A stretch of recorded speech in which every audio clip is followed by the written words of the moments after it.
what sort of thinking of non-duality, I think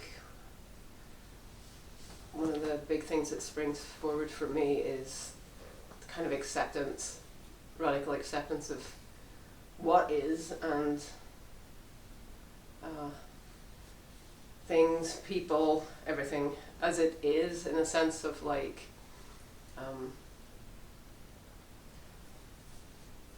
whether liked or disliked or wanted or not wanted, there's a kind of at oneness with whatever is going on, and that may include running the fuck away from it. It may even a rejection of it, but there's a difference there, and actually it's quite hard to define it, and I think that may be one of the real differences, because there are many descriptions of this. I tend to go for the more experiential ones, just because they're easier. They're certainly easier from the point of view of mind as well. Like, everyone can, well, most people I think get a sense of interludes or moments of peace, or moments of just being happy where they are, moments of just a kind of easy pleasure or a flow state or something like that, rather than that restless energy that constitutes the ego, pretty much, that sort of getting to the next moment, and hoping that moment will be more fulfilling, or and also struggling with the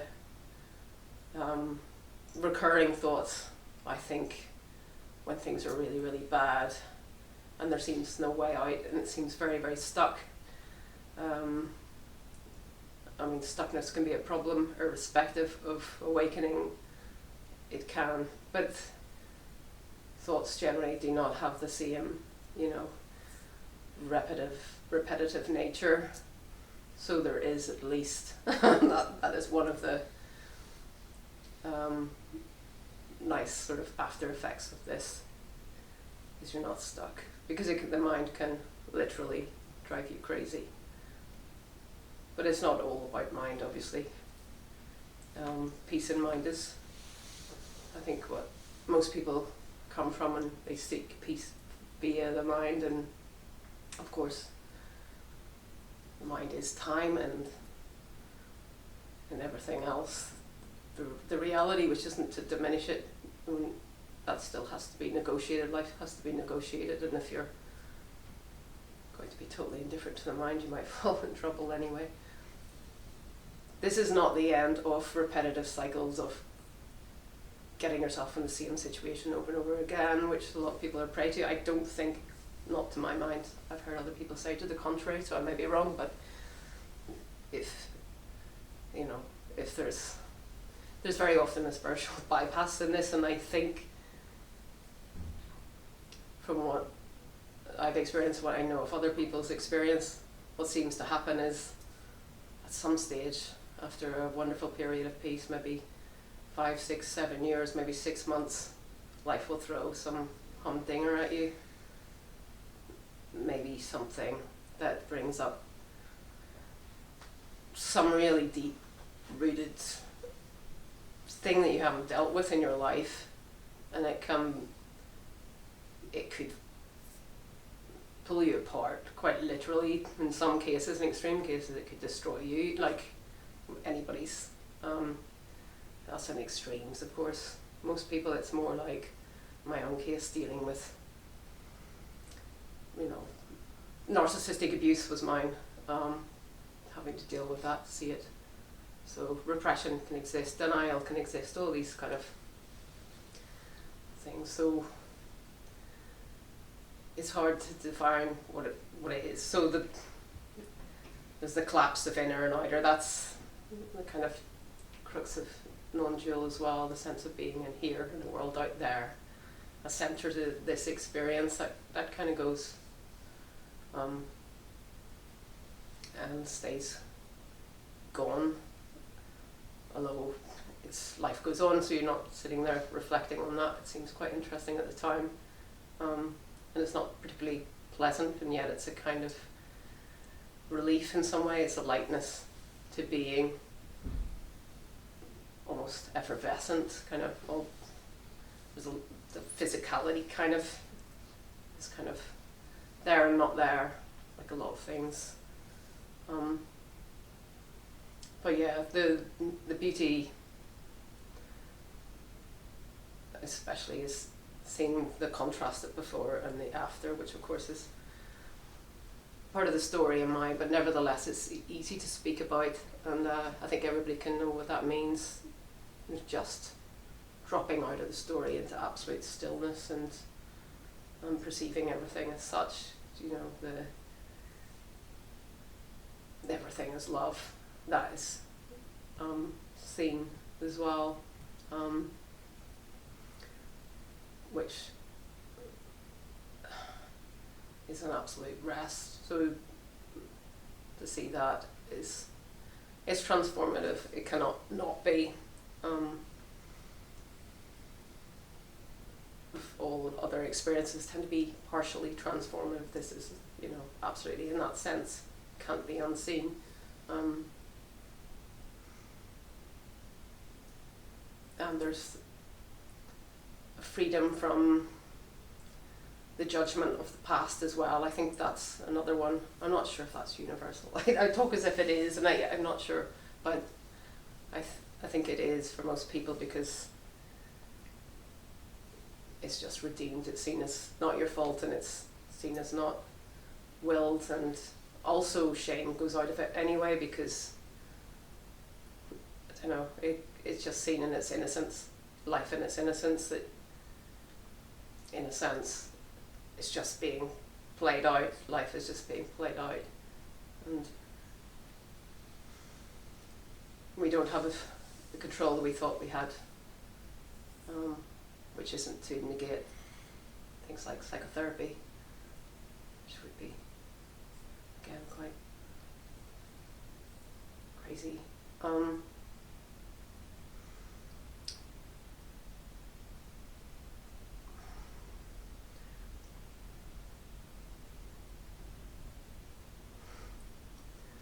Yeah, I don't know. Want me to go on? When you said there, freedom from judgment from the past, freedom from judgment of the past, did you mean judgment of other people, feeling a judgment of other people, or you making judgments of other people or situations? I was sort of referring really to your personal past, as in, you know, like in my own case, there was a lot of shame over not really achieving anything much. Like, so is that self-judgment, self-criticism? Yeah, just always struggling with that, and regret. It's not to say that regret couldn't appear in the moment. Like, if you're talking about your past, you might feel momentarily. I can feel things quite strongly in the moment about stuff if I'm talking about it. Stuff from the past? Yeah, I can't. But basically the sting kind of goes out of it. Like, it's seen as innocent. It's not your doing, in a sense. We are who we are, and it's like, but it also, it's just. I guess that's what the psychological processing is about, isn't it? It's diminishing the sting and becoming more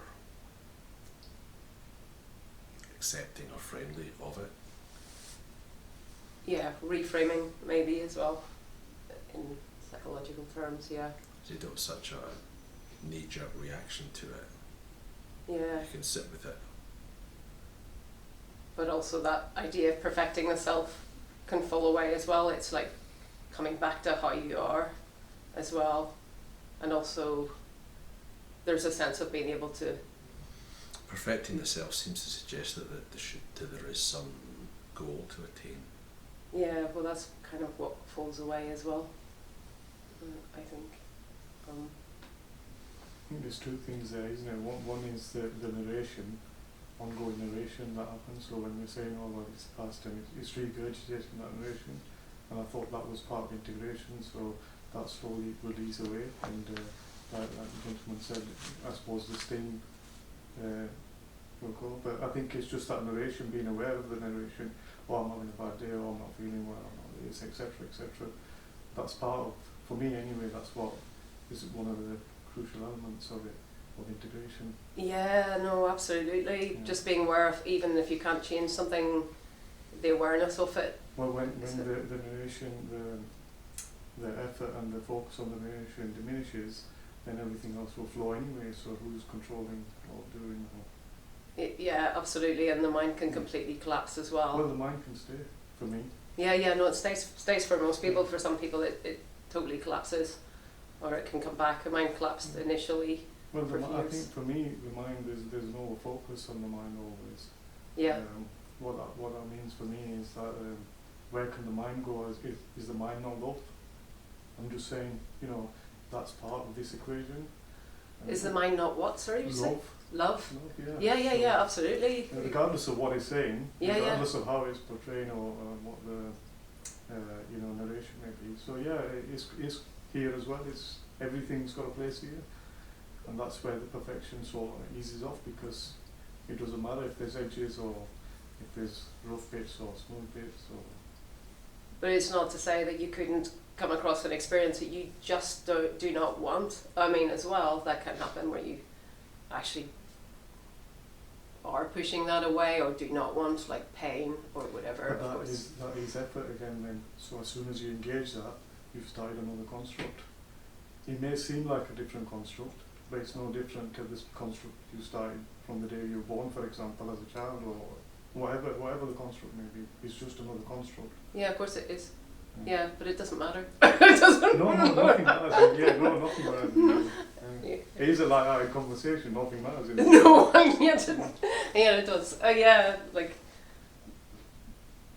but which isn't to say indifference either, because in my case, I realized I had to take certain things seriously, like take myself seriously. That was an internal kind of script that I had. I wasn't allowed to take myself seriously, so that was seen through. So there's a lot. The psychological stuff can go on. Was that a script that you wrote yourself or that was given to you? I think that was from very young. I think it goes back. It's all taught construct in the end, you know, because that's what society is teaching constructs all the time. Yeah. So yeah, everyone's you know, trauma or whatever it may be comes from the same place, and everyone's, in the end, it's fear. So the thoughts that we're saying, well, some thoughts have more weightage than others. Again, it's just the same fear. When you drill into it and you go back and follow it back into an inquiry, you'll come back to the same place. So fear. It's always going to be fear. It's going to be fear. Yeah, because that's the key, is that once the acceptance of that fear is okay. So the Sufis or Muslims, I don't know, is die before you die, which means that the death of the self or the ego or whatever, the mind, whatever you want to label it. You talk about fear of death then? It's a artificial death. It's not actual death. It's the death of an identity.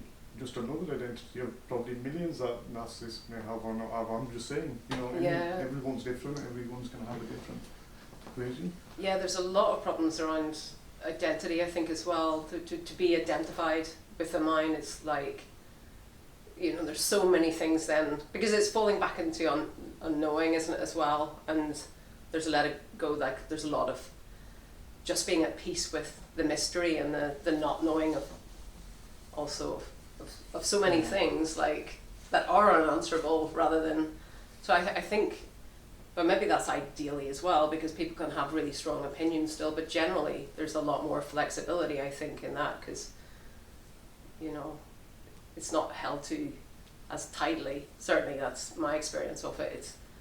It doesn't matter, because your identity is not dependent on that, unless you're a narcissist, in which case. Well, we're all It's a narcissists. Everyone's in that position, because that's the constructs that society is for, full stop. Even schooling teaches us that, so especially in this country. Well, maybe self-obsession is a better word, because narcissist is quite specific as well. Just Yeah. Because we're all narcissists, there are no narcissists, therefore, like, but See, yeah. the wording's important as well. So when we talked about just a minute ago, you said peace, and that for me is, and again, I don't know what people's constructs are here, so I don't want to offend anyone or not, or you just let me know. But for me, even if you was in a war zone, there's still peace. What I'm saying is, whatever's happening here, sound, noises, etc., that's still your peace. That's what your heart space is. That's what. So when there's a constant labelling of that, I'm looking for peace, then you've become another construct. Yeah. And that's challenging. It's challenging to understand because it is to stop. But obviously we can't. As humans, we're trained in a certain way, and we just carry on. Yeah. Well, it also maybe a death of pride. I'm not sure how much that would be equated with non-dual, but certainly I think that's what a lot of the kind of famous novels were trying to show us, like Dostoevsky and Proust and Stendhal and Flaubert, like through the eyes of René Girard, who wrote about these characters. Like, there's always a transformation in these novels towards the end where they realise that the person that is hated is the same as yourself, and then there's death of pride, and the past is accepted. So there's this kind of reconciliation with the past, and there's this kind of, and with society. So there's instead of seeing like Dostoevsky's underground man, it's like thinking they're so separate, they're so different, that collapses into loving people, basically being part of the world rather than seeing yourself. This is like, I am special in my suffering, I am alone and they are everyone. That's one of the sort of quotes. So I think that, like, death of the interest and intrigue is another thing that tends to go as well. The fantasy space that could come back, like, but so it's interesting. I don't know that it's necessary to have a non-dual awakening, necessarily to turn a corner and see things differently, obviously, because that can happen through psychotherapy, but I think there's definitely overlaps between the two. So, obviously we can have breakthroughs, but everybody ultimately wants this kind of peace, the surrendered state of just utter, peace. But it's a practical situation. So if you talk about realization, it's in the body. It's you're here as a practical human being, so you have to function within society and enjoy these experiences, because in the end we are just that experience integrators. We're nothing more than that. Well, if you don't function, it won't necessarily make you function this either. So that could be a problem. There's got to be a balance of the two. So the non-dual, there's a balance of the body and the mind and the ego sense and whatever identities you've attached to or required in society, and then obviously there's the self. So the two go hand in hand in the body. Yeah, I know, but sometimes they don't.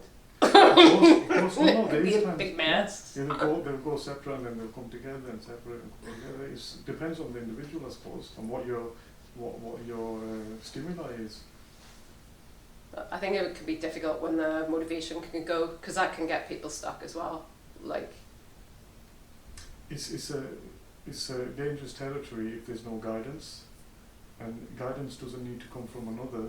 Guidance can be some people have religion, some people have other things. I don't know wherever rocks your boat, but there does need to be an anchor whilst on this settlement. I wouldn't necessarily agree with that. I mean, I wouldn't think it's good to be isolated in this, but when I hear the word guidance, I sort of think, ooh, who do you look for guidance? Yourself. What I'm saying is there's ways to anchor yourself. That way, this reliance on something else is just another construct. Not everyone needs that. Maybe at some point, I didn't feel like I needed guidance when this happened to me. When I say guidance, I'm not talking about guidance to realise something. I'm saying guidance to just remain, guidance to come back to grounding. So it's similar to conditioning. If you were doing martial arts, something like this, you keep kicking your leg and conditioning your bones. It's similar to that. You have to, if there's someone there just to keep anchoring, bringing you back, bringing you back, bringing you back. I don't know. The centering process takes place then. I hear you, but I I don't know, any formula for me just sounds wrong, like as in, I don't think I needed someone to ground me at any stage. I don't think groundedness was my problem. I certainly had issues. I had, not issues, but things I had to see psychologically, but I don't think I needed, yeah, some people don't even know what they want in this life. Like quite a lot of people, they've never really found what it is they're here for in a kind of ordinary sense. I think that's a big struggle. What are we here for? No, but it's an individual question, because it's not, it's otherwise it would be, I mean, what's that resting on? It's not resting on anything, is it? It's just, we're conditioned in a way that if we don't find anything, we kind of suffer by virtue of falling into something that isn't right or doesn't suit the character in some way. Like, I mean, the character isn't the personality, not the... What do you think guidance is? Well, there's something about the word that makes me sort of, you know, like, because it sounds a little bit holy to me. just my. Do you think guidance is somebody telling you what to do? No, it can be conveyed as your inner guidance, your inner wisdom, all of which makes me kind of want to projectile vomit. It does to me as well. It's interesting, isn't it? Yeah, it sounds a little bit magical. I think I'd rather put it in psychological terms. Like, I don't like, maybe which has not been my problem. I've always known what I love doing, but if you're lost, it would, you know, like, be more like, I don't know what the fuck to do with my life. It would just be more guidance. Go to a psychotherapist, talk to your friends, explore or whatever. But I just wouldn't use that word. It's just too. It's a bit like God. It's got so many meanings attached. What for you, guidance? It makes me feel like I'm going to be exploited or something. Like, I don't know. And this is very personal to me, so I don't mean any offence to anyone, but I sort of imagine this softly spoken Buddhist person who's a bit too sickly somehow, but they've taken it upon themselves to guide you. Uh-huh. But if you followed what they were guiding you to do, you might end up like them. And that's more terrifying than anything to me. But there are cool people that also subscribe to Buddhism. That's just how it appears to me. But you know what I mean? It's what like, about things like divination? What do you mean by divination? I don't know. Could be Like the I Ching, could be tarot cards, I Ching. See, this is it. This is guidance as well. So when we talk about guidance, I appreciate where you're coming from, and I appreciate the label with that name and so on and so forth. Yeah. And what everything's up. But that's not what I'm portraying. And what I'm saying is that if this whatever we're talking about can do everything else, can create anything else, Uh-huh. then it's guiding you, it's guiding me, it's guiding every single thing here anyway, full stop, whether we like it or not. But Then guiding you guiding start- gives then it you a kind of start. person. Might be prayer. If you pray, what are you praying for, and what are you praying to? You're praying to something personal, like a personal God. I pray. That's kind of what I pray to. For what? I don't pray to the non-dual. I pray to a personal God, For which guidance? is not non-dual. For What? help? For help? For guidance? For Or I pray to other But- angels. for guidance? For help? For what? Dead authors. What? Sorry. For guidance? For help? Not for help. I have done, yes, and divination. Well, I would go with that with synchronicity. Like I do sort of see, like, it makes sense that there are resonance between, you know, meanings. Similar meanings tend to attract each other. There is that kind of, you So can get. to my mind, that falls under the broad umbrella of guidance. That's Yeah, no, I'm just saying the term itself. It's seen in as innocence. Yeah, but it does sort of imply another, doesn't it? Another Yeah. ego who feels like they can actually. But I suppose what they're saying is that it's really just helping you align with your destiny in a sense. well, when you use like the tarot or something, which I do from time to time, especially in crucial one. Yeah, but if it turns up cards you don't want, you will be doing what you want to do anyway. It's not like, but it's interesting. Again, there is. I mean, I don't think Jung would have. Well, he wrote more about the I Ching, really. Do you think the tarot gives you cards that you don't like so that it kicks you into doing something that I actually want you to do? No, I don't. No, that is it. Sometimes synchronicities can arise. That's all I could say. I think Jung's is causal connections, isn't it? So, so like attracts like in nature, doesn't it? So like we resonate with people who are alike, and so the psyche and external circumstances sometimes align somehow.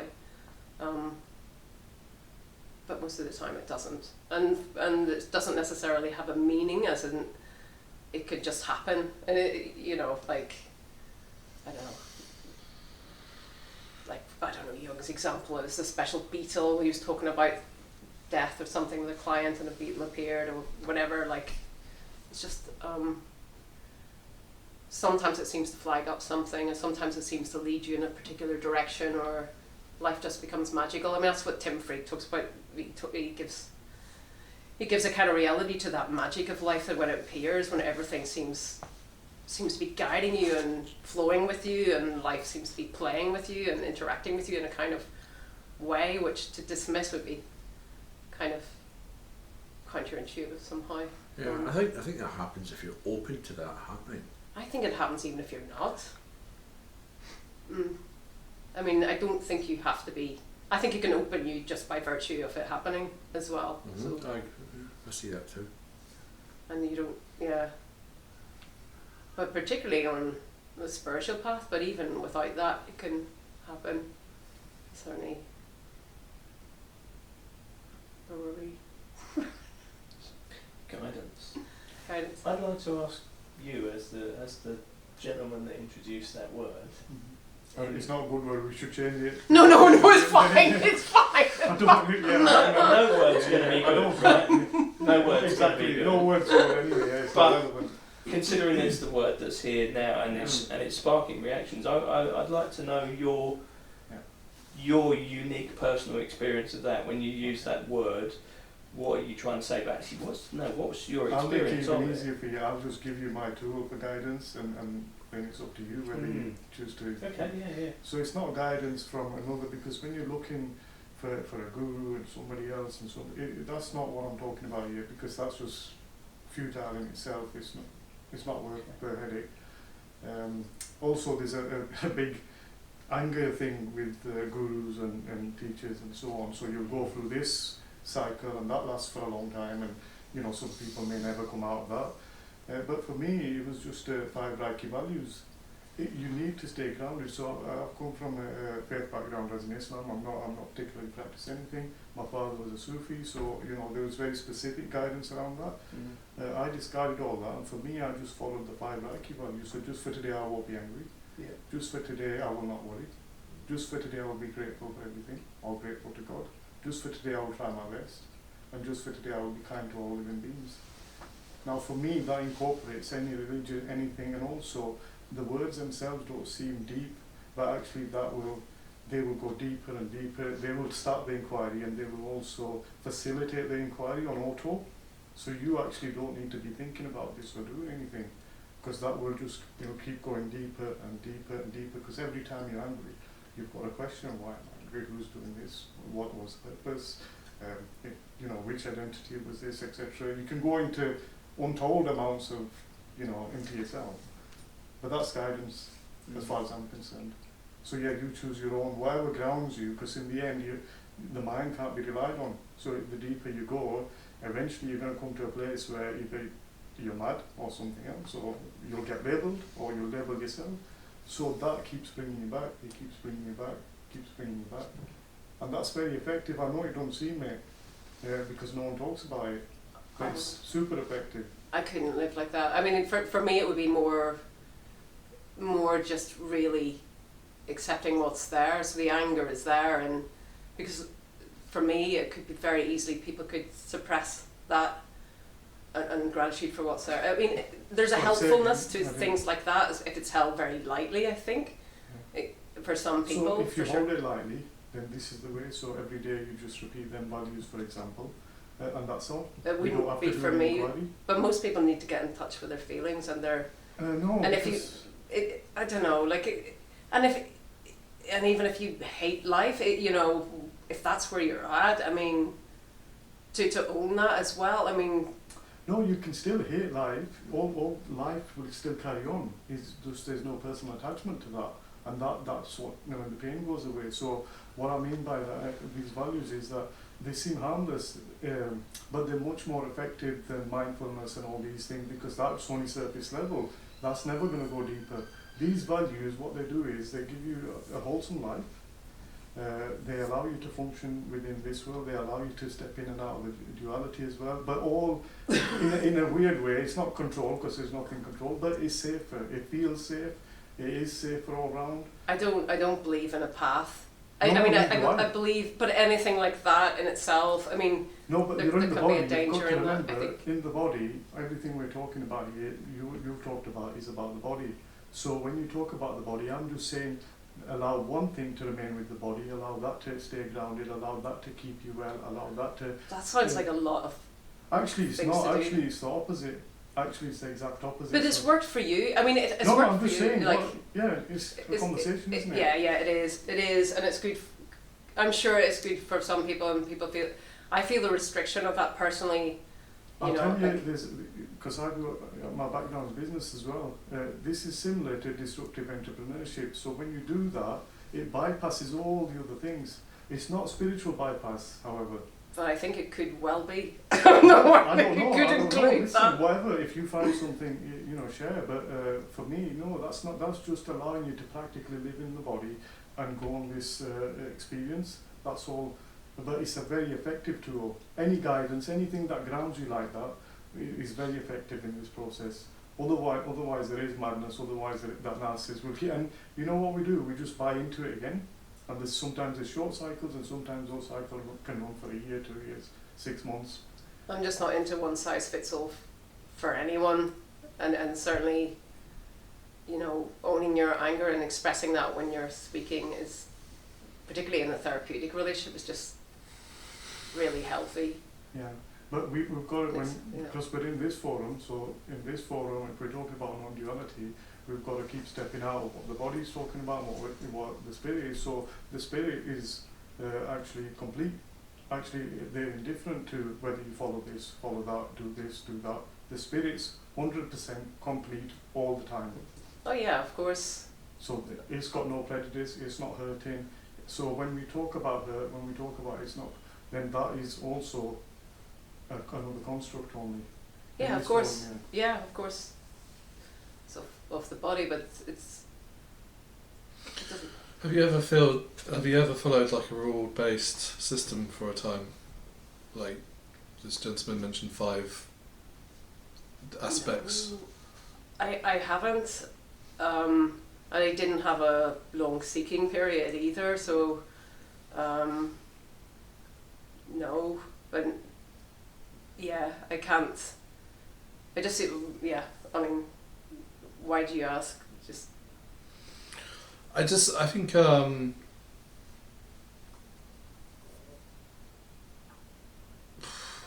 mean, I've done it a bit, and it's nice.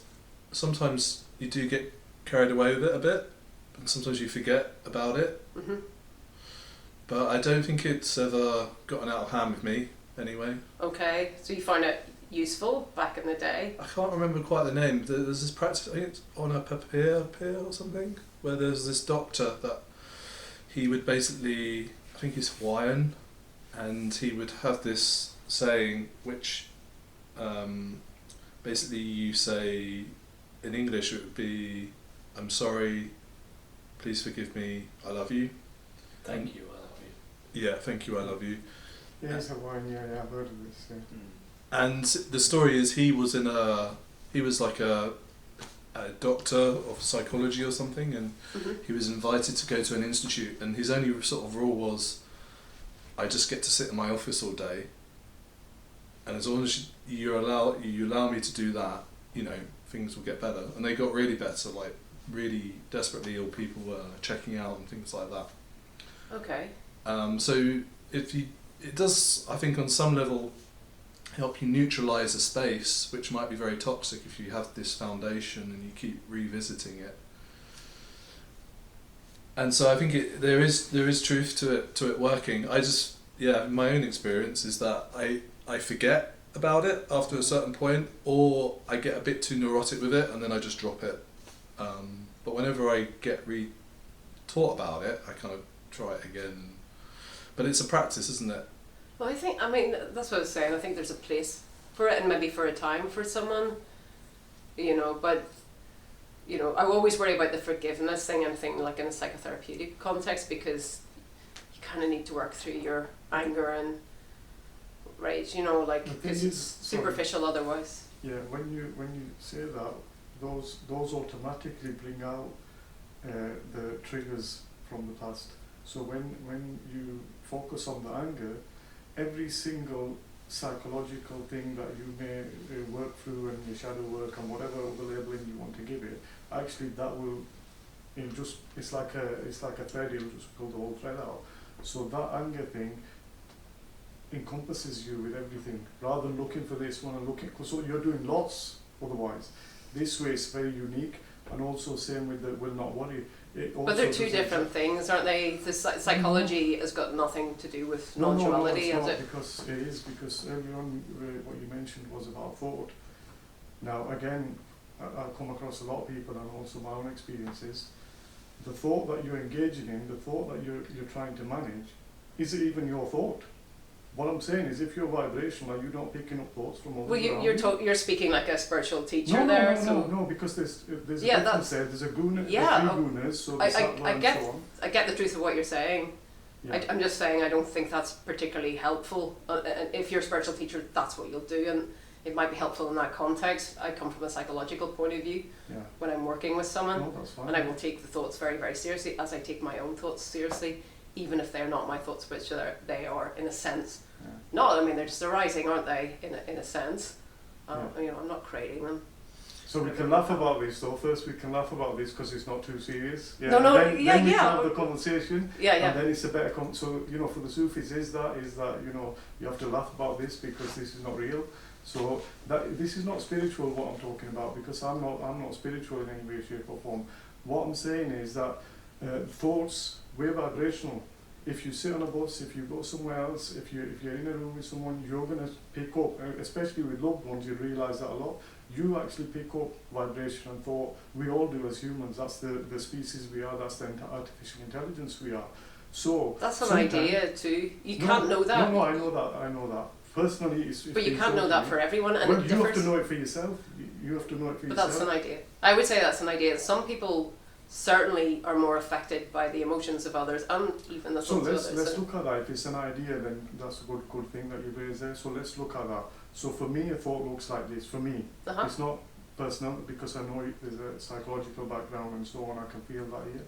So for me, a thought will rise, and the thought will say, oh, you know, when you're 5-year-old, you almost fell off a cliff and you were so scared like that. Okay, so let that be now. So if I sit with that for a minute, there's no difference between what I'm feeling with that thought and a thought of jubilation, for example. When you sit with that feeling, there's actually zero difference between any of the millions of thoughts I've had. There's no difference actually when I sit with the feeling. Because this is the feeling here now, and if whatever trauma was here, whatever thought was here. What do you mean it's not? So you've got one feeling? Is that if what you're saying? everything's equal, if the whole of existence is equal, why the thoughts weightage higher or lower? That's just ridiculous. Well, emotions vary. Well, there can be no emotions. There can just be the okayness. So but emotions are not that. Let's look at the emotion then. Now we move from a thought to an emotion, but the thought and the emotion are linked. So what happens for me anyway is that the emotion will come sometimes even before the thought, because sometimes you're picking up from. What I'm saying is the two are linked. They're not always linked. Sometimes always, 100%. No, if it's trauma, the emotion is always. If it's trauma, Inquiry. There can be just the emotion, and sometimes there'll just be the thought if it's repressed, or there's denial. It'll just be the thought without the emotion. I'll just run you through that then. So normal cycle for a trauma incident, for example, someone's had a panic attack, there's emotion, then there's running thoughts, and that's, you've gone into the cycle. Before you've known it, you can't identify what came first. It's like the chicken and the egg scenario. You end up there very quickly, because that's who we are. But they are linked. Whenever there's a thought, there's an emotion. Whenever there's a thought, there's an emotion. And you've got it, that's the key here. Because all emotions are the same. Aaron looks like he's got a sore head. Aaron, you got like. There's something a bit heavy about this. It doesn't feel true somehow. It feels too wordy. I don't know. It doesn't have the scent of non-duality, which is sort of letting go of the complexity in favour of a divine simplicity. Yeah. But when I listen That's to what you're because saying, you're touching on a lot of Well, that's stuff that because makes of sense. what's come up here. So the language you're using, I'm using in return. For me, it's better silence. When I came in, you asked me, and I said it's better just So to how sit. do you get out of the thoughts? Well, there's no requirement. There's no requirement to get out of them. There's no requirement to get out of them. That's the very issue. Somebody's stuck there. When I make an effort for something, so when I make an effort, automatically I start sweating, I start doing this, the body will do things. So why do we need to change the thought? Just leave it. If it's a bad one, okay, just leave Well, it. what's It's interesting what you said earlier. You said that everything is equal, Yeah. and I get this sense.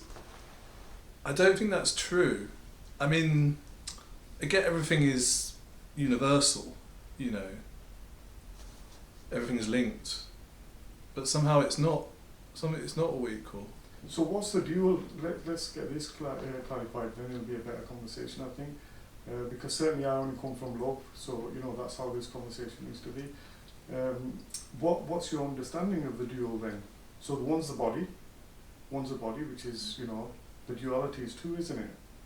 Yeah. So two coming together, non-duality. Yeah, is that right? It's the appearance. It's the illusion of two, Mm-hmm. as well as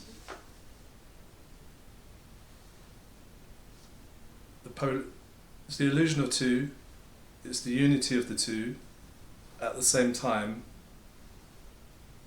What two? Sorry. Let's go back there. So you said union of the two and so on. Which two? Let's look at the two individuals. What are we talking about? Well, it's the illusion of separation. So what two? Still, you said the same thing, but not the two. That's the issue always going to be when we're doing an inquiry. We never want to talk about that one, and at some point that has to happen for them to come together. That's just the bottom line. Is the place we don't want to look at. It's always that place, unfortunately. And it is fun. It still is fun. It's always. I don't know.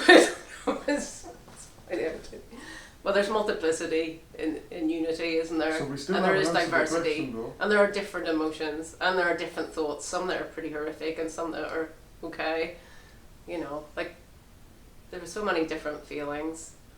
There can be long periods of no kind of emotion going on. I think after the shift, it can be very neutral. But sure, when emotions are not neutral, are they? They're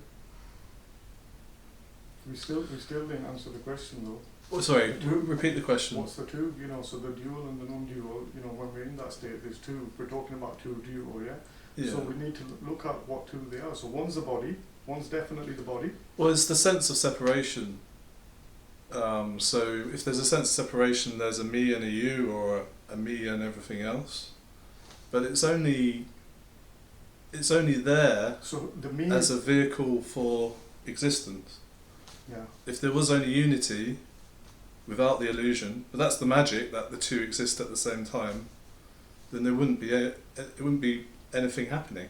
I don't know. That was very complex for me. So for me, I'm asking a simple question. I'm saying, what are the two? So one is the body.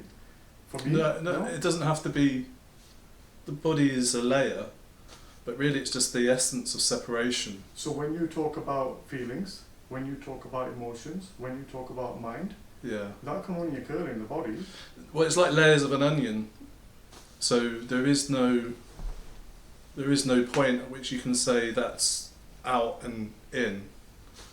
Yeah.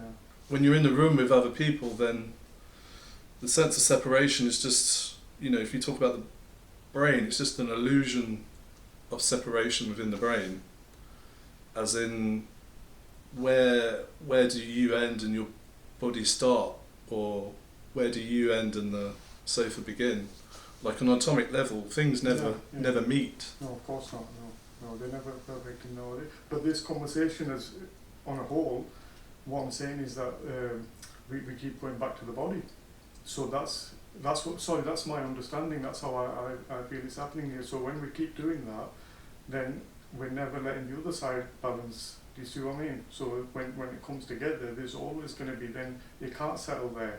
That's one of the reasons why I'm here, because I'm thinking, well, there's got to be something else here. So when we do that and we keep going back to the body, it really causes a lot of distress. It does, and it's for long periods unnecessarily.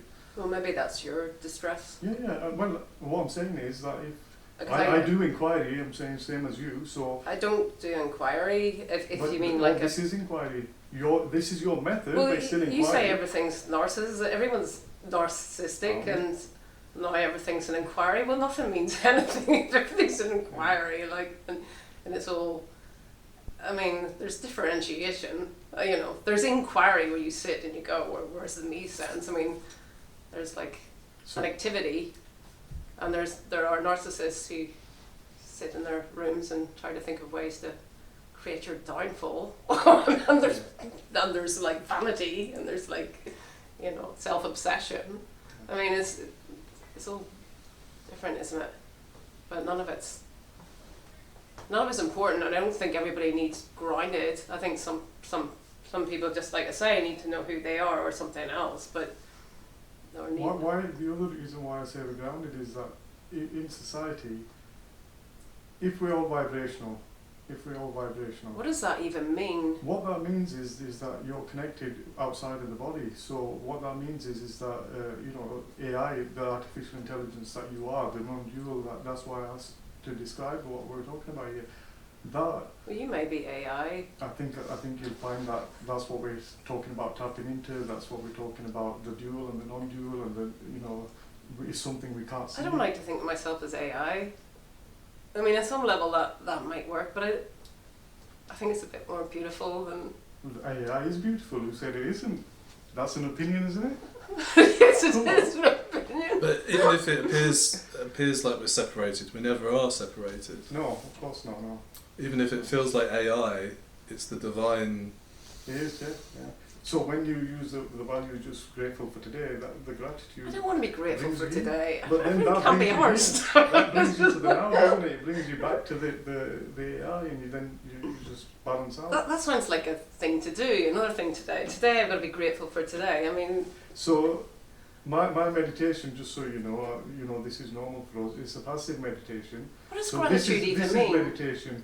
This is gratitude. I mean, we're alive, end of. Well, what do you pray for? When you pray for something? I pray for different things. Sometimes I And don't pray very often. Gratitude is normally. It's a not percentage gratitude. of- That's not, my prayers are totally selfish, or they may be for someone else, but they're still, related to me and my concerns, the people I'm concerned about. I don't have altruistic. Well, I can pray for someone else, and I do, but mostly they're selfish prayers. Just what's wrong with that?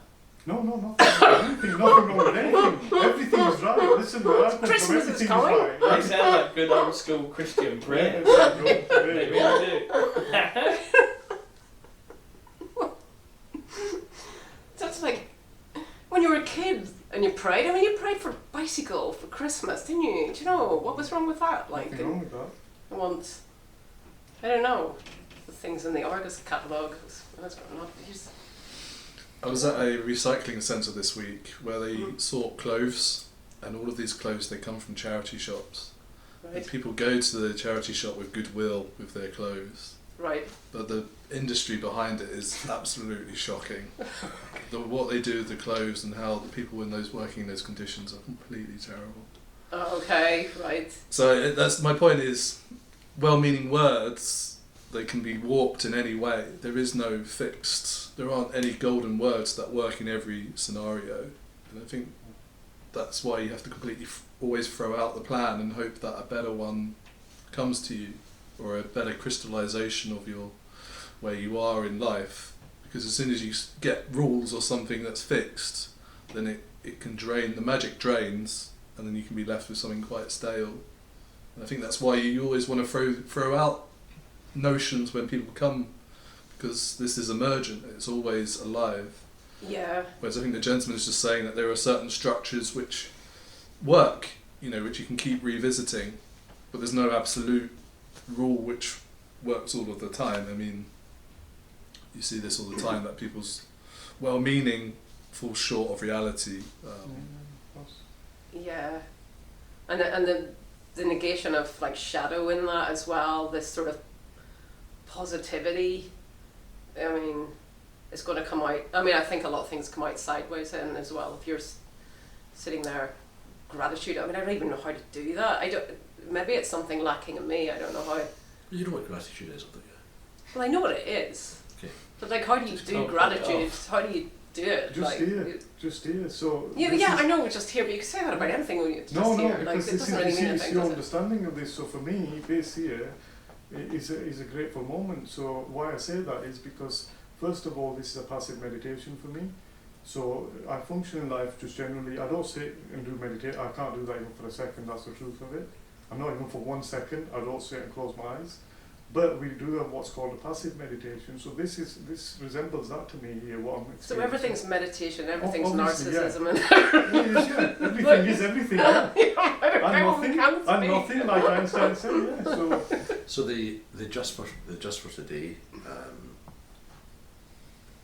Is that a bit like a mantra then? That's the Reiki principles. So Reiki came up with them. Right. So those are 5 Reiki principles that anyone can use. But for me, that's the best Muslim, that's the best Christian, that's the best Jew, that's the best anything. If you repeat them, so there's no power in them. But even if you woke up every day and just said them. No. The just for today thing is used by 12-step movements as well. Is it? Yeah, they use that. There you go. Yeah, it's very powerful because you've got to remember, if we take this, and I know you don't want me to keep doing that, but I'm going to do it. We are water. We are water. Water resonates. So when you're saying that to yourself, when you're doing that to yourself, with Muslims, for example, that's how they heal. So we put something in water with a label on, or write this down, put it into water, and then when you drink it, if you're 90% water, whatever, your molecules will change with this. No, I agree with you about the vibrational thing. I mean, I understand that. I experienced that. Yeah, I experienced that. So I know what you're talking about when you say that. Why are you going to keep doing it? Because that's the truth, that's where it lies, that's where everybody, that will unlock everyone's, when I say truth, is I can't teach you anything, you can't teach me in that way as well. What happens is you can only unlock your own, everyone can only unlock their own, because we are that powerful. Every single human being is exactly the same. So we wear different clothes and the body will do different things, but actually we are the same, we are one. That's the whole point, is the oneness of all. So yeah, you've got to keep mentioning it, because otherwise we keep going to another the constructs don't end, they won't end. Yeah. Go.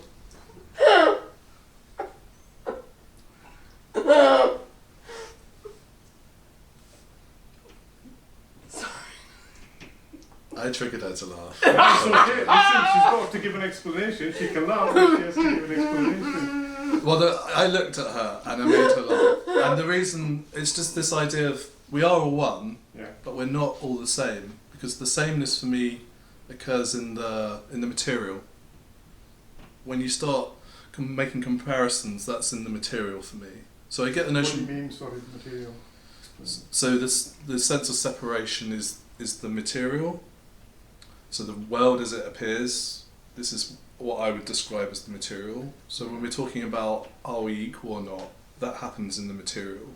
So I agree that in the truth, we are all the same, we are all one, but in the real world, we're not. We're all different. We're all unique. So there, you see, you've just said it. So that's confused me a little bit now again. So earlier on, we were talking about the duality and how they come together. So they have to be equal, don't they? Otherwise, you've got an imbalance. Same applies with life. But that's the magic. Is actually things can appear to be unequal, but at the same time, not in contradiction, they're all one as well.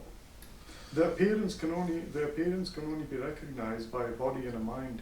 So whenever we do that, even though I'm not taking anything away from the body and the mind, you have to love your body and you have to, this all You this don't process. have to love it. You can hate it. You do. Of course you do. It's amazing. No, you could hate it. Well, you It won't might in be the end. massive, and you might be really ashamed of Doesn't it. Like matter. I don't know. Or maybe This it's is the AI that fucking- you are. There's only love. There's only love in any form, way, or shape, and any idea, and there's no right or wrong because there's only love.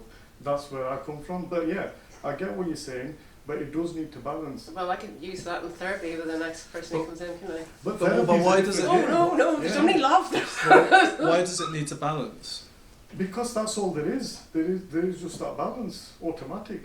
Yeah, so but when that's we're, not. when we're trying to engineer it, then it becomes an imbalance, and then we're back to another construct. So I'll tell you, the thing I find a lot is people become good people, spiritual people, and so on and so forth. And that in itself is another construct. Well, that's just it. A light touch, Yeah. and it seems like it works, but it's very hard to keep that balance. And I think if you over-engineer it, Yeah. then you lose that balance.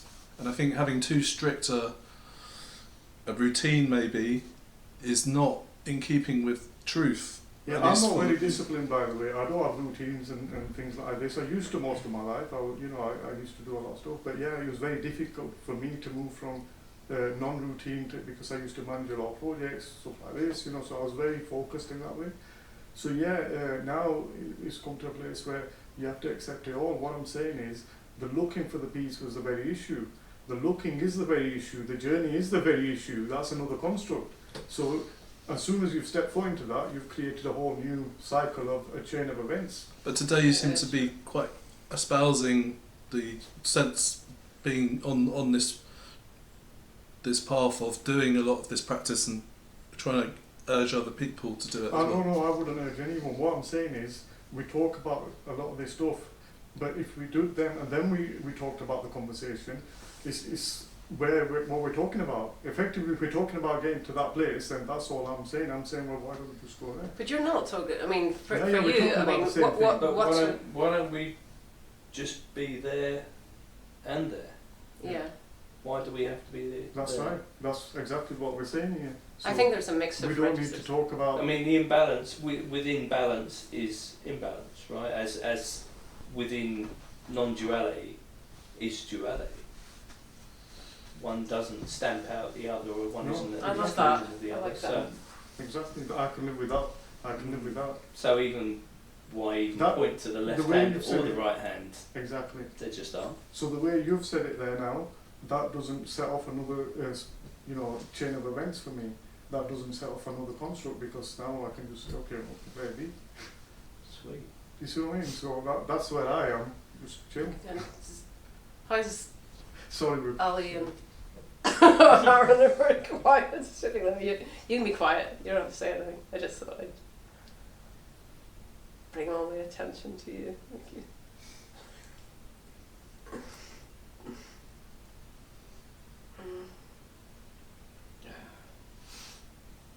I want to just pick up on something Dominic said a lot earlier about forgiveness. Remember you mentioned forgiveness, the Hawaiian thing, and you were saying you seem to think that forgiveness meant not being true to your anger. Is that did I No, misunderstand that? I said, like, I'm just getting ideas from other people, really, to be honest. With so Pete Walker would talk about getting in touch with your anger first. It makes sense to me because that's what I did. Yes. Because otherwise, you're just kind of pretending that you're forgiving, and it doesn't sink into the body, does it? No, Doesn't you have feel. to process the anger. And it may not stay like that. You may go through cycles of getting angry again. And, Yeah. But sometimes you know when something's let go off, and you really feel it, don't you? And something's just gone. But yeah, no, it's just that, like, forgiveness as a thing, or and you hear of this thing. I've heard of therapists with first session with a client going, imagine your mother and imagine hugging your mother, as if you that's it. You're kind of done. Like this total bypass, actually, of what you actually feel, the nuances of that, and the ambivalence of that, and everything, because we're so complex. can't we? Well, as Because you to know. my mind, then forgiveness is actually a place of peace because you've gone through all that stuff, all the trauma, all the anger. Yeah. You've processed that, and then you reach a place where you can say, "I forgive." Yeah. Yeah. No, I get that. And it does happen, because I was sort of thinking, I've done that, you know, like I was sort of thinking, it can be tough, can't it? It can take a long time. Well, yeah. Something will come back at you and... Yeah, because you hate the person, you hate the Yeah, object. and love, hate and love, or Yeah. all the above, but yeah, hate, you know, it doesn't rest that well in us, does it? It's that a one. struggle. Yeah, it is a struggle when it's there. Isn't it? Sure, and I think very big, isn't it? When somebody dies, you can have that kind of battle if it was really complex relationship, as it usually is. And the dead can speak louder and all that kind of thing. You know. Whereas all this non-duality, for me, I don't think helps with that. It might do. Some people are very good at bringing that in or whatever. It might, maybe it is, but I wouldn't do that. You would, wouldn't you? Sometimes. What? Bring non-duality in a bit, maybe in as clients and stuff. I actually did that this week, just a little bit, Okay. without naming it, and it was great actually. I was like, oh, I should do more of that. All right, okay. It's not what they're teaching me to do at university. I'm training to be a counsellor. Yeah, but I noticed I did it this week. And Okay. It kind of blew the guy's mind. Oh wow. Okay. All right. Yeah, okay. Once I don't have to prove to that lot that I'm their kind of counsellor, once I'm off the leash, more of that, of course. All right. Okay. But yeah, it's really, it has its place. It has its place Yeah. in the mixed, in the balance. It has its place. It is a Yeah. perspective that is really kind of useful, powerful, and actually important, I I think it's probably held in a kind of way in just you being there, like just that awareness of that. I don't know, makes a difference. I think think.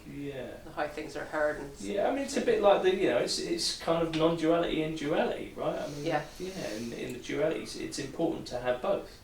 I think so. And that I guess coming back to kind of almost, I think what was happening here is that there's that the separation of those two things were kind of causing this seesaw to be swinging up and down here when actually no one's trying to do anything. And that's kind of my issue with a lot of non-duality meetings, because they only talk about non-duality, and I can't resonate with that because I feel like there's something missing. We need to be able to integrate the duality aspect into it. Otherwise, don't just sit there and tell me there's nobody here. Yeah, but that's interesting. No, that's fine.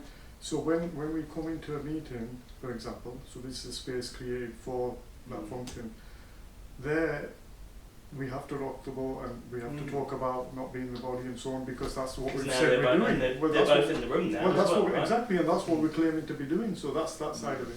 The other element of it is day to day and therapy and stuff like this. So when we talked about grounding earlier, is everybody sort of like psychotherapy based and backgrounds and no? Okay. Alright, so from psychotherapy perspective or counselling perspective, person centered, whatever rocks your boat. From that side, the grounding tool I would use is the mandala card rooms, just a 2-minute mandala every day, and that will ground you. What, drawing a mandala? Just a mandala, Wouldn't ground even me. if it's a circle, They even would if it's draw just me, a circle. drag me up the fucking walls. But that again, I think takes people out of Card emotion. room didn't I would say get that. He really actually- that pissed was off if one somebody of got his me to Yeah, draw a main weapons. mandala. That was his main weapon. Yeah. And I think, again, it's a very powerful tool Would because you like to draw one? some people will draw complex stuff. For me, if You I don't do a do anything, mandala, don't you? it's No, I'm not going to draw a mandala. The circle Maybe for will £100, represent I'd draw a how I am, mandala. what I'm feeling, and that just gives me a sort of like a reading of my own self, I suppose. So that's when I say ground, I'm saying you just get a check-in, it's like checking, okay, that's where I'm, okay, let's go from there. And every day is different, and every moment's different, isn't it? So. No, it doesn't feel very different. I think there are many tools in the toolbox, aren't there? And you use the one that's appropriate right. for the job at the moment. Yeah. Job in hand. But life is practice as well, right? Practice doesn't start and end. No. What do you mean by that? Well, I think I tried to work out once what practice actually means, Mhm. and not to practice, because if you go hardcore non-dual, then you can't speak, right? Yeah, of course. And then, so any experience in life is your practice, ultimately.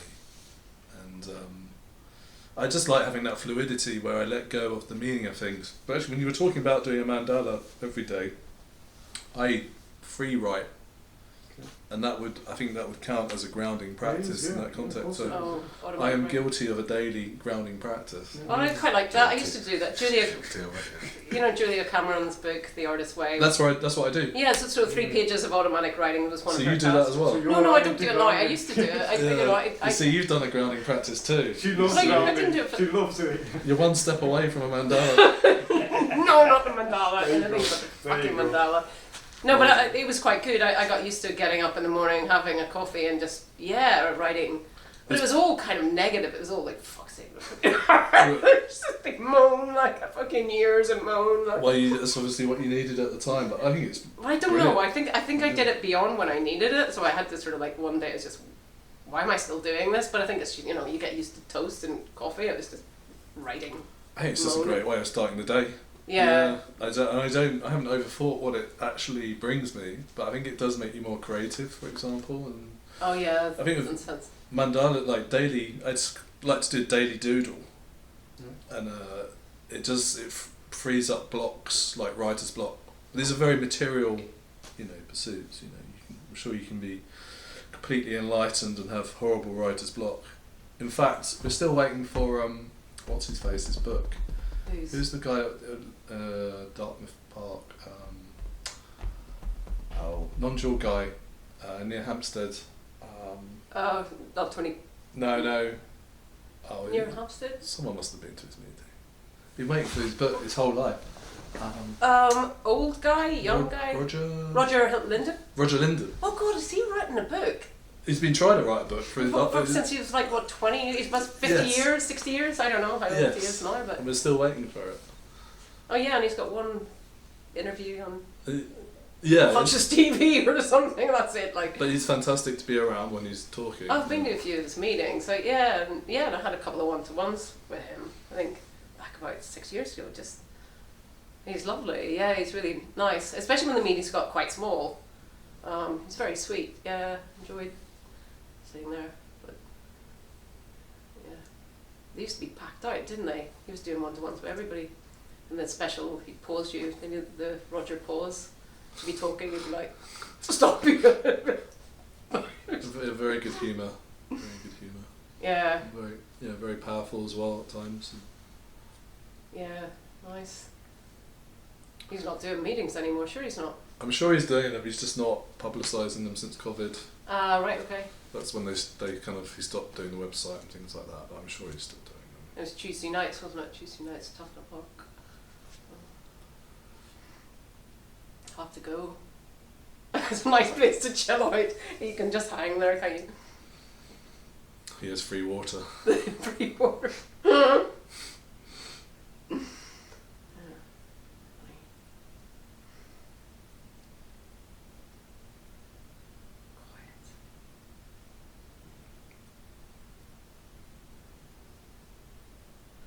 He's enjoying the silence. Just enjoy.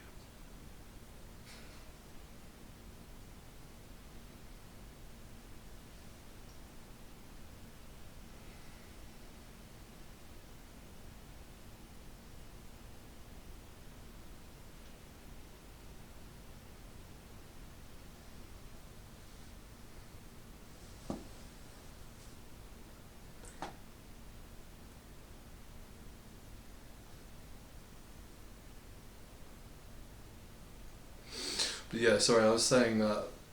Sorry. But practice, there is where practice begins and ends. Mm-hmm. There is no beginning or end to practice. It's just experience in the end. So when people make others feel bad about doing practice, I'm just sort of like, well, if you got out, even if you stayed in bed, it was still a kind of practice, because practice ultimately is just experience, and that is the primary experience is something occurring. Oh, I think meditation is good, particularly group meditation. Before or after doesn't really matter. Like, and just be really deep, just really nice sinking into, the love and stuff. It's just, but I think they're really profound. Don't you? There's something about being in a group. Maybe it's just the fact that there's nothing else you can do. You're just there, and you might as well kind of really drop. So, no, I think there is this weird taboo against, I don't practice afterwards, or don't meditate, or... Yeah, but I think that's true of everything. It's like if you go to a really good gig, you feel a connection with the other people there. Yeah. Okay. Sorry, which is more than the sum of its parts. Yeah, right enough. Yeah. So maybe it's just a minimal thing. You come together, but you don't actually have to do anything. It's just, It's in the material, but there's nothing wrong with, as we're saying, there's nothing wrong with doing good things in the material. Yeah. Because if you don't do anything, then you're just nihilist, and even then it's a kind of practice, even when you're being a full-on nihilist. Oh, what? Just doing nothing? Yeah, like, I remember the young chap before, who didn't even want to utter a word. Do you remember? Who was that? Like, I can't. what, after the shift?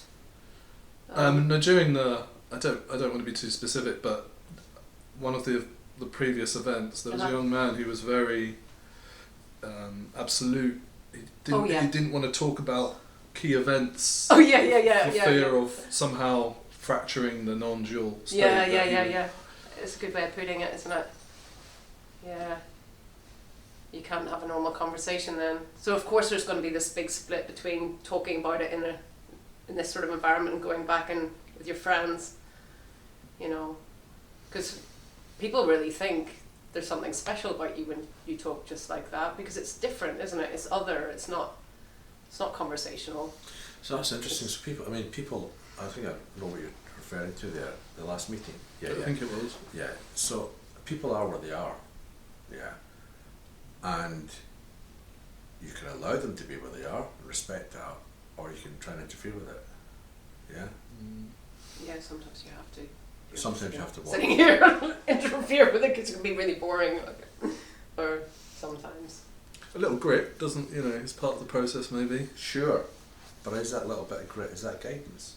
What is that? I think that is guidance. Or it could be just being pissed off. You can call that guidance if you Well, want. yeah. I'm open Or to being- seeing that as guidance. Yeah. I think if you can detach the ego from what you're doing in the milieu, then it's good guidance. But if It makes it sound more special to me, though. Just, I don't know. Like it's just covering. It just makes it sound like I'm a nice person. Well, You know, like there's always. Well, I know it's not meant like that. I'm thinking about parenting here. Does Uh-huh. does a parent have a duty to guide a child? Yes. Because otherwise, it's regarded as abuse, isn't it? Is it? It is like it's not But to who's teach doing a the child. guiding? Is that not abuse? What? Who's doing the guiding at the moment? If you look at society and the parents that are guiding, that's abusive in my opinion. So that, what's qualifying parents? What are we teaching them? Is there a level of consciousness? There's nothing regulating any of that.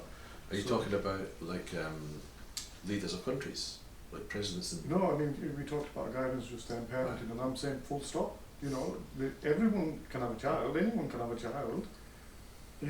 Are they guiding? What I'm saying is, if you're driven by non-stop construct, you can't guide anyone from that place. You can't. I don't think that's true. You can't see for the. I really don't think that's true. I think some people are amazing without that. No, really good at guiding. And Yeah, really of in course. touch with themselves Of course they are. without the non-dual. I do think that. Of course, but if you take society as a whole and the demographics that we have here, Well, that's even kind the of. middle class demographic, it's very debatable whether what I'm saying is, we talk about guidance, what I'm saying is guidance correct? Is guidance not Well, it's correct? always been in terms of like good enough parenting, is a good enough mothering, good enough fathering, and you're saying, is there a duty? Of course there's a duty, that's why we have social workers, that's why we have prisons. That's just another system. I'm sorry, I'm not. I'm not saying the system's Yeah. infallible, but I'm not saying that. But Integrated. surely it is, we recognise it. Well, it's man-made, isn't it? So man can change it as well. What I'm saying is, what I'm finding at the moment in society is you know, there's so many outdated constructs. I mean, it's draconian, and we can't change this. We can't. It's like, oh my god. But that's your idea, and then you've got your idea of how to bring up kids. Then you've got your idea of parenting, like which might be. If you're grounded, it's automatic. The child is conscious. The child who comes here is already conscious. We talked about risk when I first came in, and you asked me. So for me, that's how it looks. So if the child's already conscious, and if everything's already with you and taking care of you, who's doing the guiding then? What's happening there? You know, it's a very confused state now for me. I think it's very hard to work out though what is good guidance or bad guidance from the perspective of a parent. Like, at what point does a well-meaning person become bad? I really think it's really hard to work out what that boundary is. As in, there's a lot of parents out there that I wouldn't agree with what they're doing, but it's because I have certain insights, I like to think. But I can't question their right to, as long as they're not doing it actively wrong. But is that the only rule? What I'm saying is, up until now, it's not even being questioned if what we do is correct. If the systems that we have in place, are they correct? Are they not for a human or non-human? So, for example, at the moment, ADHD, people on the spectrum, you know, it's everywhere. What are we doing to address this? All our systems are completely wrong. What do you mean, what are we doing to address this? Plenty of people, we have a name for it for a start. Okay. It's come into consciousness much more now. Neurodiversity is being accepted. So let's talk people about have much more awareness of what it is. Yeah. There is treatment for it. There's awareness of the ways it can affect, so people can talk about it and they can explain how their behaviour may be slightly different to someone who's not neurotypical or whatever. I mean, a lot of this originates from a distorted place in the first instance. What I mean by that is this: that if well, I of course, it all goes back. Of course. Well, no. If I put an apple seed in the ground, then I'm going to get an apple tree. Maybe. What's happening at the moment is not if there's what's happening at the moment is we already had systems that were apple trees, and now we're saying, oh, this is going to do a peach, this is going to do a banana, and the people on the spectrum are in this place. So what I'm saying is, I know people with ADHD can be genius as well. So there's a good side to all of this stuff I'm not as well. diminishing anything, and I'm not saying this is like this. What I'm saying is you've always got to start from the start. You know, whatever you plant is gonna fruit. So if the system in maybe itself, you're idealistic. You sound no, quite not idealistic. at all. No, not at all. No. Well, you are. For you, that's possible. For me, this is possible. Hey, listen. What have you got a new plan for society and the absolutely. of Why, children? if the people before us had a plan and that we're executing that, why can't you have a plan? Why can't you? I'm just saying. Listen, we're all conscious. If we don't have that conversation, nothing will change. So, our conversation's not going to change anything. Trust me. Are you sure? Yeah, pretty sure. I have full faith in you guys. I think you guys are. Yeah. If we're talking about non-duality, there's nothing else left that's in your way, really, after this. What faith do you have in us, or me, for example? 100%. That I'm going to change for the better as a result. You're divine. You're change. The way you are just now, you're divine, man. It's amazing. It's beautiful, you know. So, these guys can carry on doing stuff, and I know we're all in that place, always. If your narration is telling you other things, then you're just going to keep on going into bad places unnecessarily. There's no benefit from that at all. So your narration might as well be good. Your narration might as well be healthy for you, whatever that looks like. It's going to be there anyway. You might as well be doing some good for you. I think any well-meaning gesture will be supported by the universe or not. So if you feel that compulsion to actually act, then it may have, widespread consequence. But I personally have not felt that compulsion in respect to raising of children. So I sort of see the below of everything that's going on. Good and bad parents, good and bad children, and sometimes it's a direct correlation between the two, sometimes it's not. It's a mellow of all kinds of events and things like that. So I don't feel this need to go in and try and change things, but that doesn't mean, I remember Jamie Oliver in school dinners. Okay, there you go. Okay, yeah. It's a construct again, so he challenged a construct and he worked towards a construct. That's all. But there is an issue with society. The legal system's broken for families and stuff like this. I mean, you know, how old is it, etc. It's not relevant to what's happening right now. And I know this conversation's not there, but it is important who guides children, and it's important how the state functions with that, or consciousness. So, for example, if you didn't have this system, and we have this conscious non-dual system. Why is it important? Because how would you know? So at the moment, you're as a child, everything's with you. So if we didn't do anything, the child's functioning, everything's happening for the child. Then if we're building on ideas, we might as well have ideas that are fruitful for that individual, are fruitful for society. Otherwise, what you're doing is we're just pasting so much rubbish on, and then this non-dual process is about unlocking all of that. Is about taking I that don't one think away, it unlocks taking all it. of that. Well, if we talk about emotions and so on, that's all we're doing. I So don't think it does do that. I would dispute that. I mean, there's a lot of awake people, or you wouldn't want them It's anywhere a near your kids. relaxation. So But if you roll out things to school, then the message would be lost. That's the thing. Like if you try- already, I mean, I'll let Let's you go away teach with that. So I'm non-duality. going to stay to non-duality. Yeah, exactly. So detention for not doing your non-duality homework. yeah, exactly. Look, it is what it is, but there is a lot of stuff we can talk about there. But in the end, we've got to come You back. have all down. these psychopathic kids. I think at the I last think we're doing meeting, that now. at the last meeting, didn't the question arise? If the entire planet awoke, Uh-huh. would it be better? Would it be a happier planet to live on if everyone was awake? it'd be a wild 24 hours. Well, I mean, do you remember that? Do you remember that question coming up? Yeah. I can't remember what the. I mean, I think it's a bit naive to believe that in the first place, isn't it? I think if they all woke up at the same time, it'd be absolutely Be the end. massive, the end of all struggle. If they all woke now, no, it like it just everybody popped. Yeah. But if it is just like, but I don't think in the way things are going, no, it's not enough. I don't think If so. everything just went pop, would society still be able to organise itself? I think Would, Yes. would there be leaders or not? but it's the subject matter of the universe. But there'd still be It's psychopathic- this sorry. s- dilemma of separation. Uh-huh. So it's sort of like you've taken away the narrative of the play. But you'd have the psychopathic leaders now being awake and much more powerful. So that would create a new problem. But there's no one to manipulate in the sense they could still manipulate, so that all the psychopathic leaders would do would be get really repressed, awake, I saw something. doormat people. I saw something this afternoon which said that if a pulsar star enters our solar system, it's going to change the orbit of all the planets. It's going to pull all the planets out of the orbit they're currently in, Uh-huh.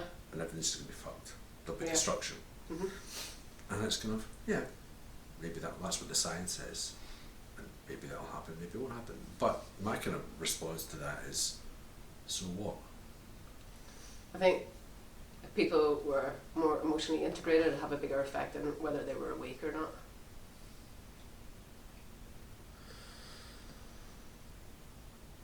But wherever we are, it's kind of, you were talking about planting the apple seed. If I plant an apple seed, an apple tree will grow. Given the right conditions, yeah. And maybe that's where you'd want to start. But we are where we are.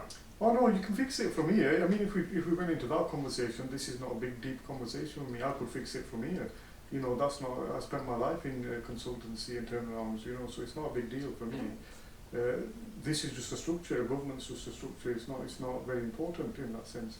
But this conversation is, and the non-duality. You know, when you talked about, okay, we go through that. There is a relaxation towards that.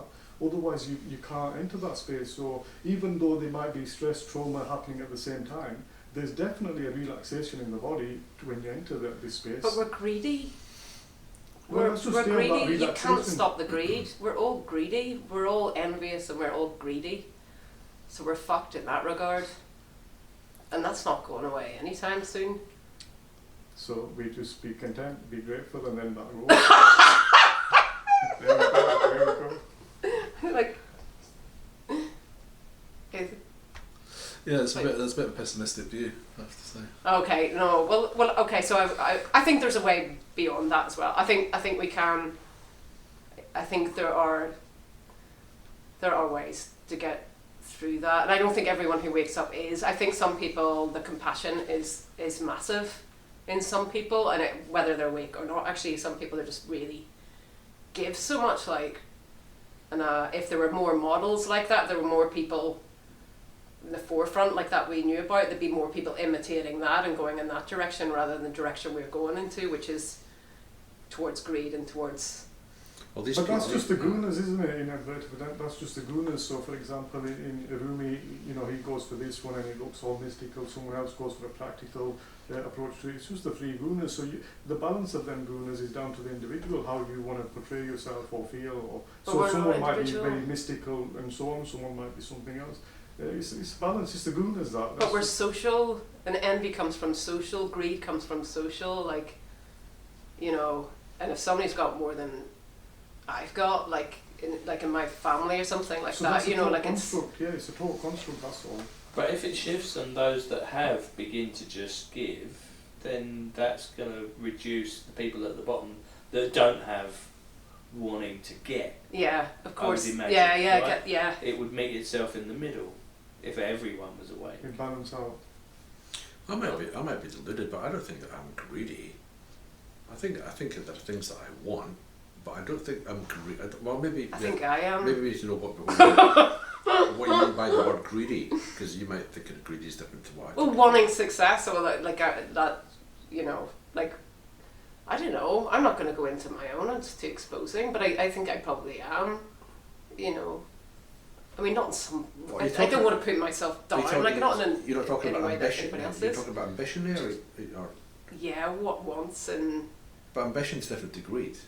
well, greed, all of it, isn't it? From pork pies to money. I don't know. See, when it comes to it, it's all encompassed into one word. What? And it's not Pork because pies? it is different. What you said there, the greed and so on, is ambition is okay. Ambition is not greed. You're absolutely right. I think it's important to define and There can be good differentiate. ambition and bad ambition, I suppose. But I think it can turn into greed, because we're all in that conflict. So you've got one business doing better than the other, and then you've got to do it. It's the same as like in psychotherapy. If there's like one kind of ethical body that's doing much more rigorous thing than one other one, then the other one's going to have to step up, and then by the end of it we'll be doing 200 hours of CPD, and do you know, like it's. We're in rivalry. We're caught in that. We're actually trapped in that. I mean, that's where we're stuck, you know. And then, if you're in a loving relationship and suddenly another person appears, and some dashing man appears who's a billionaire and he wants to sweep your girlfriend or boyfriend off their feet, then there's suddenly rivalry, and suddenly there's conflict, and suddenly there's fighting, and suddenly there's betrayal, and then death. Murder and war. And more, yeah, that's another one. Yeah. Like Helen of Troy, for instance. She wasn't that good looking. She just pissed people off. And, No, I'm sure it wasn't the case. I'm sure no, I'm sure she was pretty hot, like. they fought wars over her. The men fought serious wars over her. Yeah, she must have been amazing. She must have been. Look at you. She said, no, she must have been. Come on, you don't have to take millions of men to go fight wars. She was very pretty in the film. She I was think very there's pretty more in than the just film, the yes. looks. Yeah, there's She got to be was. something deep about her. Yeah. Yeah. Well, she did. Yeah. Good on her. She got away, didn't she? It was much better Absolutely, looking. yeah, good on her. For him. Nobody wants to be married to Menelaus.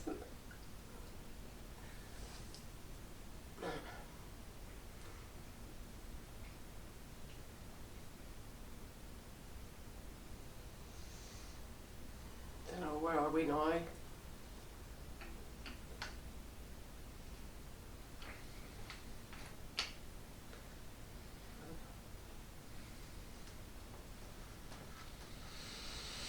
But I think these are ideas until something happens to make you go and do them.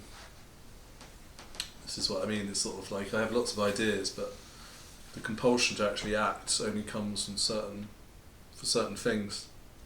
I don't know if that's because in certain things I know how to act, or there's a sort of divine direction. So that's all there is. There's only the two. So one is someone will get divine direction. The other is you become a narcissist and you go through this process and then looking at inquiry. That's the two processes.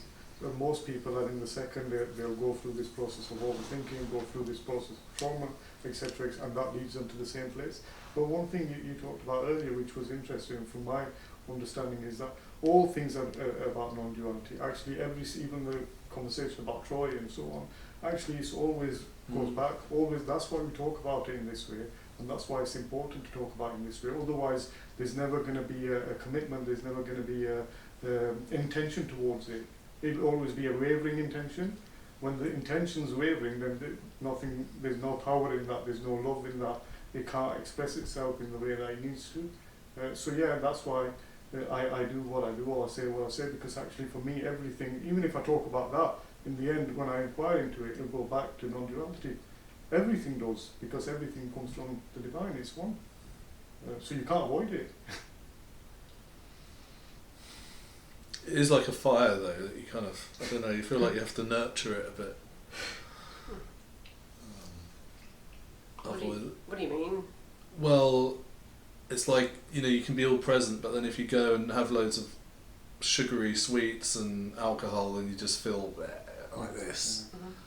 So there's a sort, I don't know, there's a sense when we come together in a group of sort of nurturing the flames and challenging it, but not stifling it too much. Yeah. And I don't really know how to get that right. But So one of the learnings from me from here has been that the body, because what keeps happening is you talk about the separate. What we've talked about is the body. So, for example, I could do breathing exercises to calm the body. I could do the Reiki principle. I could do what you've said, etc. But that's all just for the body in the end. That's all. Yours might require 6 hours of meditation. Mine might require 1 minute. I might do this technique, the tools that you talked about. But all of those things are for the body. You've said the body about 1,000 Because it's times really tonight. important. It's a really important fact, actually. When we talk about non-duality, if we don't talk about that, then it's scary. But you because talk about it like it's just the body. There's no head. no, well, there is no head. We know that. We know that. Come on, yeah, that's a basic. Yeah. No, it's really important because this life's temporary for us. It's like literally a blip. How do you know? Because I've been told, and I've seen You've been things told. just like you have. That's an assumption, though. No, You can't know not an that. assumption. No, this is. But it's unknowable. No, it's not. No. Well, then you think your Well, body, if you you die can do with the tarot, body. and if you can do something else, and you're buying into that system, that's just like Wi-Fi or Bluetooth. There's millions of systems. But you must be identified with the body then if you think you die with the body. I mean, you might. If you identify with the body, you'll remain in pain forever, regardless of how many awakenings you have. And people can have millions of awakenings. You don't know that. 100%, because it's linked to the body. The body's going to want, need, and that's all. Maslow's hierarchy of needs. What about it? That's all there is. What do you mean? For the There's- body. There's a lot of rungs in Yeah, Maslow's hierarchy. when you wake up and you say the values, for example, and you say to yourself, okay, I'm grateful, and you realise this is the body, and then you're looking at the self as well. So the self is complete. What I'm saying is you start off every morning, every day with completion, and you end up with complete, and throughout the day you're complete, but it doesn't feel such. It doesn't feel such because we perpetuate between the two. So that's a really important fact to keep on understanding, because that then will allow a seamless integration when it comes back. Otherwise, there's always distortions, and we keep caught up in the distortions, and that could last for a long, long time. It could last A lot for of years. ideas. Yeah, it could last for years for someone. But I mean, we can go out into the real world and talk about normal stuff, very kind of heavier material stuff. But this is a rare occasion where we can come and enjoy the presence to a Yeah, certain of level. course, yeah. So I know saying that sort of stuff is inviting you to give lots of specific details, but it's almost like I feel like you're being a bit too heavy on that side of things, Yeah. and we're not getting the balance which we can only get here. I feel like, or sometimes when you're on your own or something, staring at a tree. Mhm. But what you're saying is true. I get I that. don't know if it is But or not. If it's just the- everyone's truth is going to be their own in the end. Somehow it's a bit of a heavy experience, and Yeah, but you've got to remember this is a non-dual, and I said to you, that it's is fun, true. No, it's fun, what you're we've got to saying, have fun. what you're saying is Yeah. true, but it's just somehow. If a you bit- don't have fun, Yes, don't I do mean- anything in this Yeah. life. It's not worth it because that's the start. You've got to be having fun.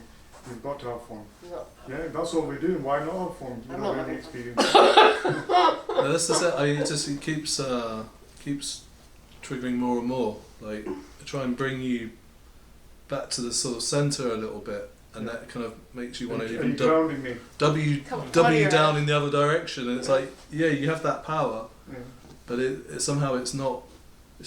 What we take away from here today. It's not in the what- joy of it. Yeah, no, that's fine. Well, we can label something and we can say, well, that's my opinion of joy or yours or whatever. What we're going to take away from here is important as well, isn't it? And obviously, what we've said here is going to resonate with us in a different way. When the words move away and there's nothing left, then we'll all go away with that and hopefully have peace with that and it'll be pleasant. This is, you've got to, the Sufi says you've got to do the meditation, then the meditation does you. This is effectively a meditation, and then later on it'll do us. And sometimes that might be scary. I'm trying to think what Muji would do. Muji. Well, he'd be having the same conversation. I know, but he wouldn't have let you. I mean, it's not my role, or your. Well, it's not anyone's role, but he wouldn't have let you go on so much in these details. yeah, I'm not very good at stopping it, am I? Well, I mean, That's it's all an right. experience, as you say. This is. You Is invite the yeah. whatever comes up, no? Yeah. It's all part of it, so you're not duty bound to No.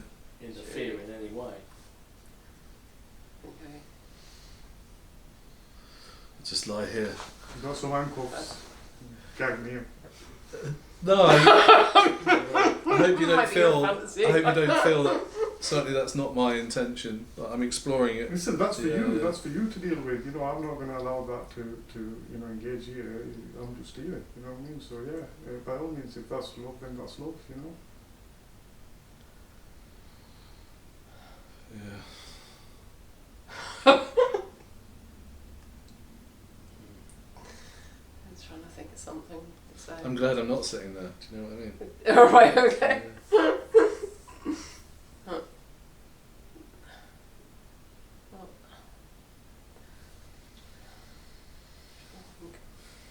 my mind is empty.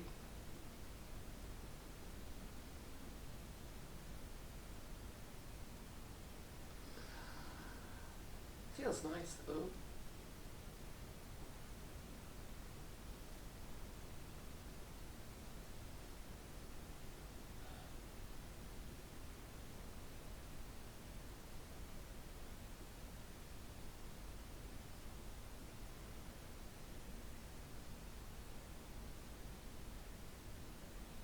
I feel like sometimes the vocabulary that you've chosen this evening, or the statements that you make, I kind of feel like I'm hearing how it is, and I understand it's just how it is for you. But I think maybe what you were alluding to is that it kind of, I don't know, it feels like it wants to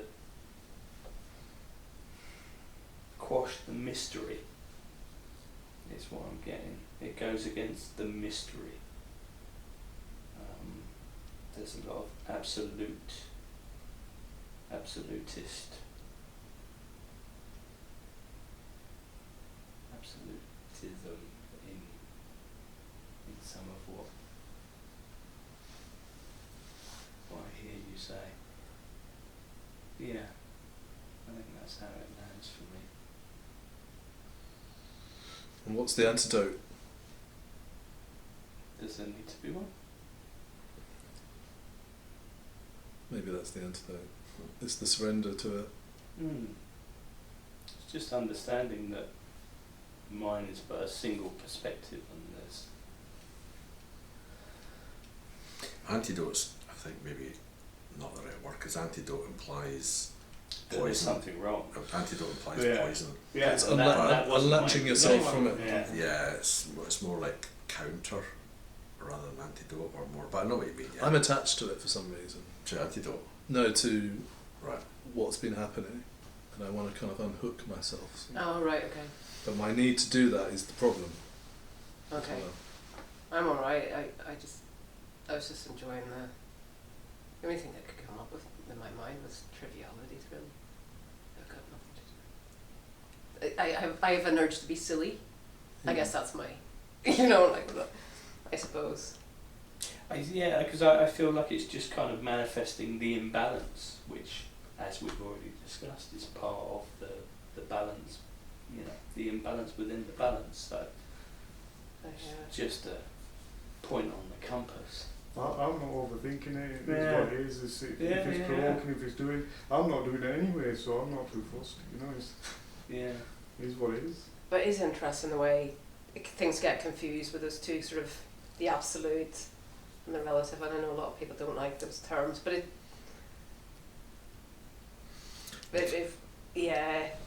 can it can be really irritating. You can't say anything, and it can really obfuscate things, can't it? Quite simple psychological Tomorrow stuff. is the shortest day in our northern hemisphere, Mm-hmm. and then after people begin to welcome the return of the light, part of the great cosmic cycle. Not the bats. Not the bats. Bats. The moles. The worms. Well, they don't welcome it. Okay. It's nice, yeah, the return of the light. Which is what Christmas is all about. And Hanukkah. Uh-huh.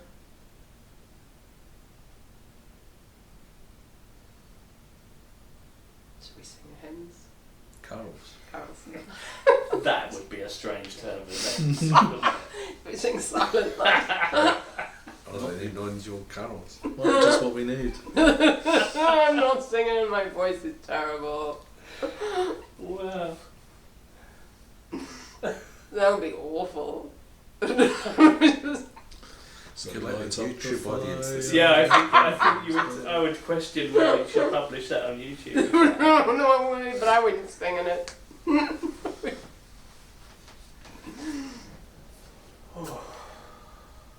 wonder how many people are dreading the day. Anyway. I'm going on a 5-day silent retreat. Are you? Yeah. Oh, you're up the night. Yeah. Is it in England or? Sharpham. Oh, right, okay. Yeah. In Devon. Oh, nice.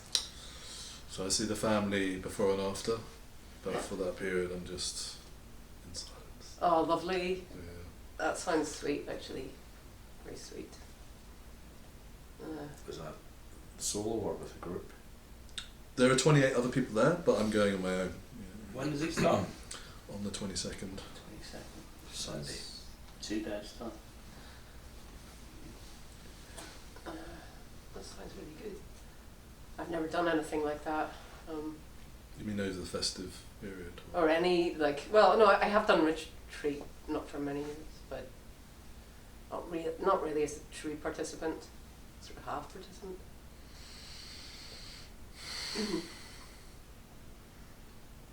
But silent one I've never done. I think that would be interesting. It's wild, yeah. You've done it before? I've done long silent retreats. This is more on the Vipassana end of things. Okay. But I've done silent retreats with Muji, for example,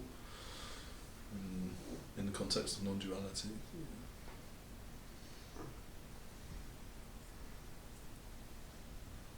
It's nice being around other people without the need to get involved in whatever's going on with them,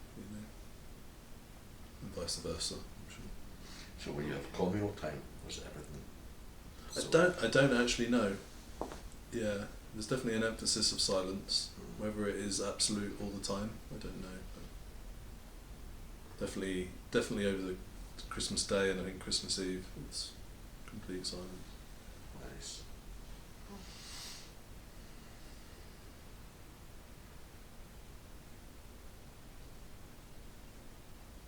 So no King's Speech from me. And I want you all to think of me when you're watching the King's Speech.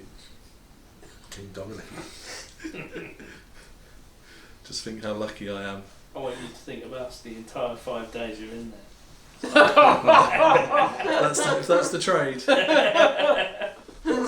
No peace for you.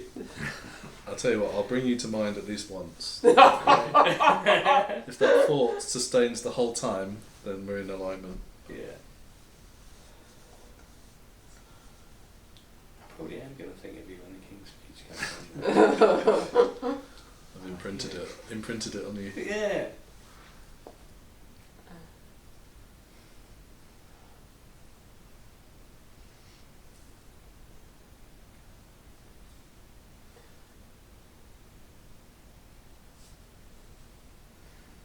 10 minutes left Throw it in. till it's over. You don't have to stay. Full Like, integration is complete. integration is complete. That sounds quite boring, isn't it?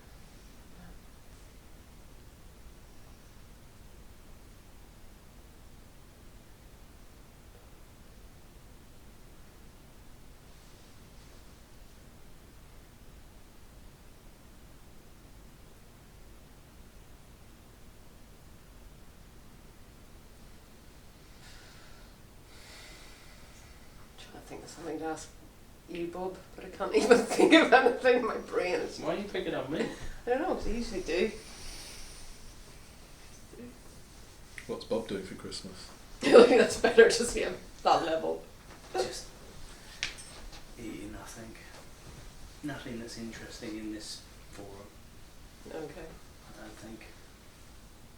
Feasting and. Yeah, cooking and feasting and slouching.